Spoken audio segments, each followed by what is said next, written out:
Imagine every single person had equal healthcare citizenship. That falls hardest, though, on Black communities that are systematically poor as a function of long-held deep racism and structural racism. This far-left candidate accidentally just kind of called his own wife racist.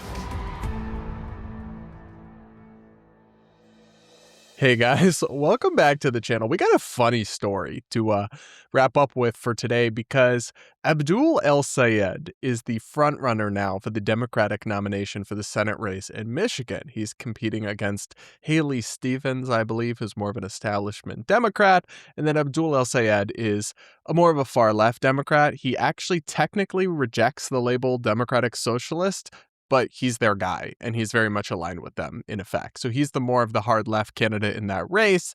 But his campaign has been kind of plagued with scandals because, one, he just lied. So he repeatedly billed himself as a physician, even though he had never actually been a physician. So the difference, he had been to medical school, and so he's a doctor, but he'd never gotten a medical license or completed a residency. So he's not a physician, but he just lied about that repeatedly, which was immediate a red flag to me. And now, this is just hilarious, really. He has been held accountable by investigative reporters at the Washington Free Beacon for how hilarious his comments are, insulting doctors for their business decisions and suggesting they're racist, essentially, for declining to take Medicaid or Medicare, even though the reimbursement rate is much lower. Turns out his wife does the same exact thing. Yes, seriously, we're going to go through it all. But this is just, his tears are delicious to me because this is so ironic. So here's the headline from the Washington Free Beacon. The doctor, ... thinks of you as a half citizen. Quote, Abdul El-Sayed said doctors who don't accept Medicaid discriminate against Black people. His psychiatrist wife doesn't participate in the program. Because of the nature of structural racism, doctors think of a Medicaid patient as a, quote, half citizen, El-Sayed said. So, I mean, the context you need to know for this story is that essentially Medicaid and Medicare pay out a lower reimbursement rate. So essentially, if you have two patients or two clients as a doctor, and one pays with Medicaid and one pays with private insurance, the doctor gets the full cost reimbursed of the services by the private insurance. But if it's a Medicaid, I think it's just 60%, but it's a lower percentage. And that's why some private practices don't accept that kind of insurance and only accept private practice or private insurance. And to be honest, I'm not sitting here in judgment of those doctors. That's their business decision. I really don't know what goes into it, and they're perfectly allowed to accept some insurance and not others. The system is all messed up in so many ways, but they're just operating within it and making choices based on, their costs and their expenditures and what makes sense.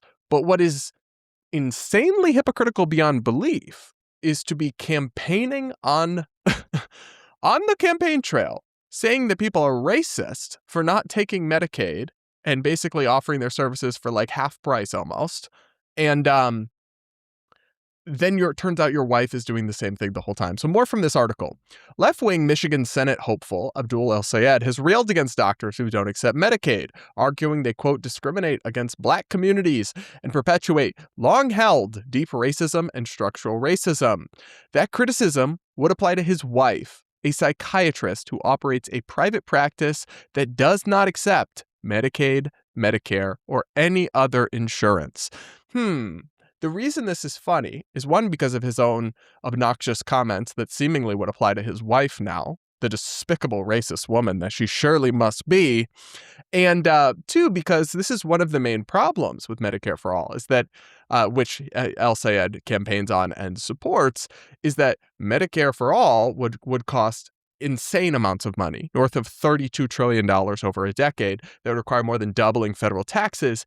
And that is assuming the current reimbursement rates hold. In reality, keeping them at that rate would bankrupt hospitals and bankrupt private practices. And in fact, you'd have to increase the reimbursement rate significantly, possibly to match the current private reimbursement rates. And as a result, it would cost even more and more unless you were to subject doctors to massive cuts in their reimbursement rates. And in particular, that would slash funding for hospitals and cause all sorts of problems and shortages. And of course, his wife is a living example of that because there's nothing stopping her from operating, a psychiatric practice that accepts Medicaid and Medicare, except the math of those lower reimbursement rates not being financially viable. And I don't begrudge her that. That's a decision she's allowed to make. But her husband wants to force every provider in the country to do what she is unwilling to do herself. That's fascinating. Even before you get into the spurious accusations of racism, as if that's about racism, right? If I just don't want to make less money and I don't want to provide services at 60% of the price that I think is appropriate, it's the fact that more of the people that use the insurance that would require me to do that tend to be of a certain race or another is not why I'm doing it. So it's not racist. It's not about race. It's about math. It's about money. I know that's like a tough concept for socialists. Oh, I guess he doesn't technically call himself that, but he sure seems like one with the things that he says and does. Anyway, let's watch the video. One of many, by the way. They had like minutes of him saying the same thing over and over and over again. I just pulled one from the Washington Free Beacon of Abdul El-Sayed talking about how terribly racist it is to not accept insurance, a government insurance, like his wife doesn't. Let's watch. One of the big reasons I fight for Medicare for all is because we have a multi-class healthcare system. Even if you have Medicaid, So true, which is King. a lifeline program, it reimburses at half the rate. Yeah, And because it reimburses at half the rate, many providers aren't required to provide care. And if they provide it for you, they provide it in a way that is consistent with the fact that you're basically a half-paying customer. Wow. Imagine Awful every people. single person had equal healthcare citizenship. That falls hardest, though, on black communities. Oh, yeah. Urban Racist communities. doctors. Communities that are systematically poor as a function of long-held, deep racism and structural racism. So that's just one example of many, but he has repeatedly talked about how the fact that doctors don't accept Medicaid and Medicare is harmful to black communities and enforces systemic racism. And so I would love for a reporter to ask him if his wife is a perpetuator of systemic racism.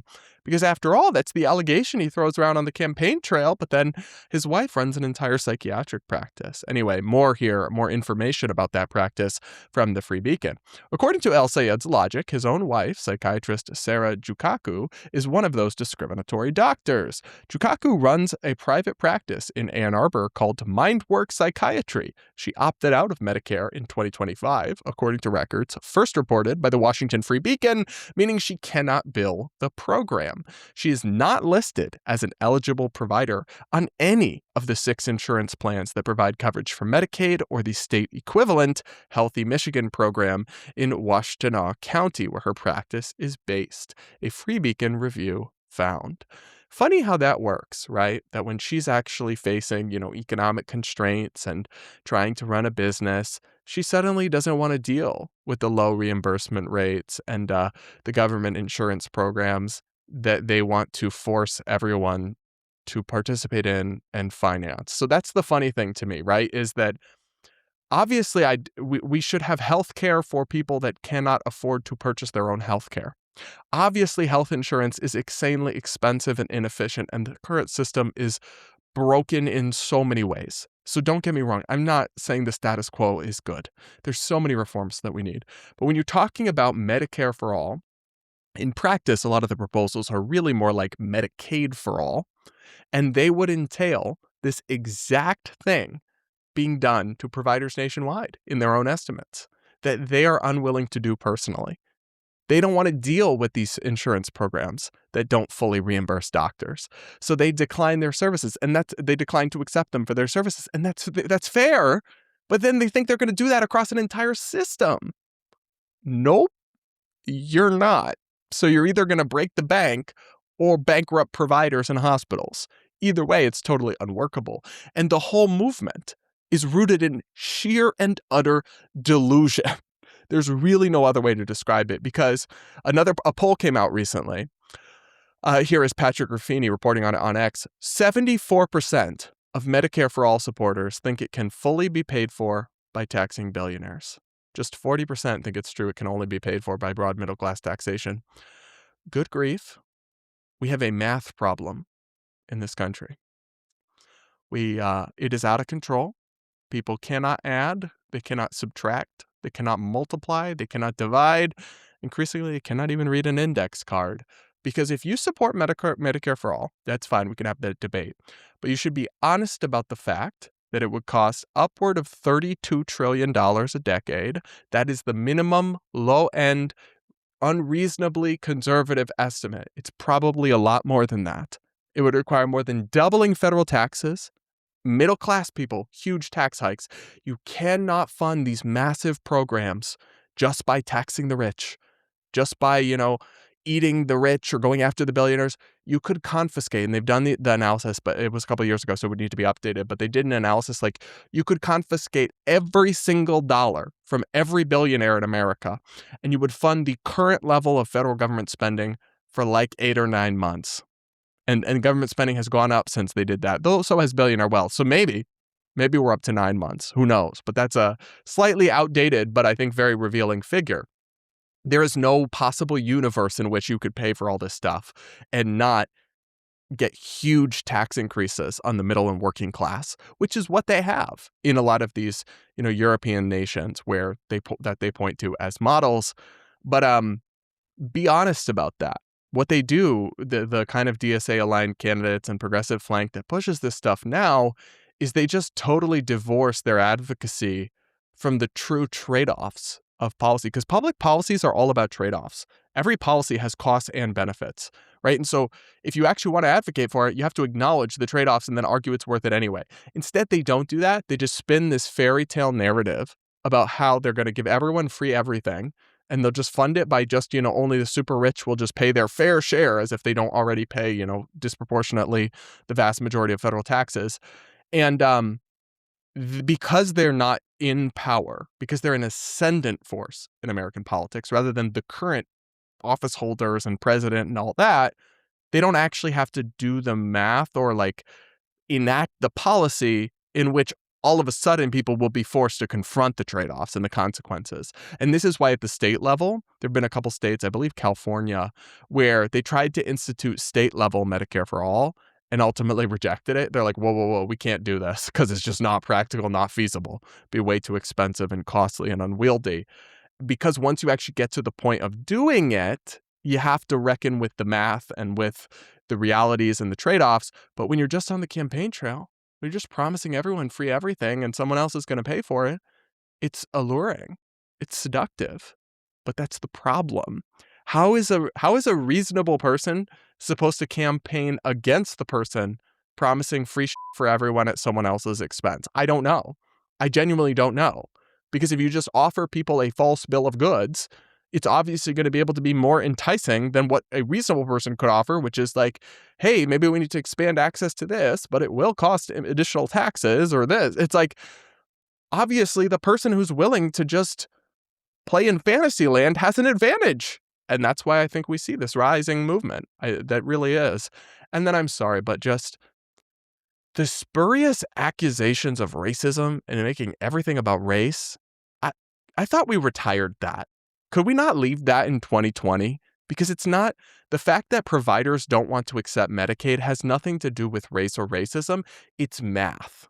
And again, I know that socialist-leaning candidates, even ones who refuse to accept that label being applied to themselves, like Abdul el-Sayed for some odd reason, though it's probably just that he knows Michigan voters would be a little put off by it. But yeah, I'm sorry.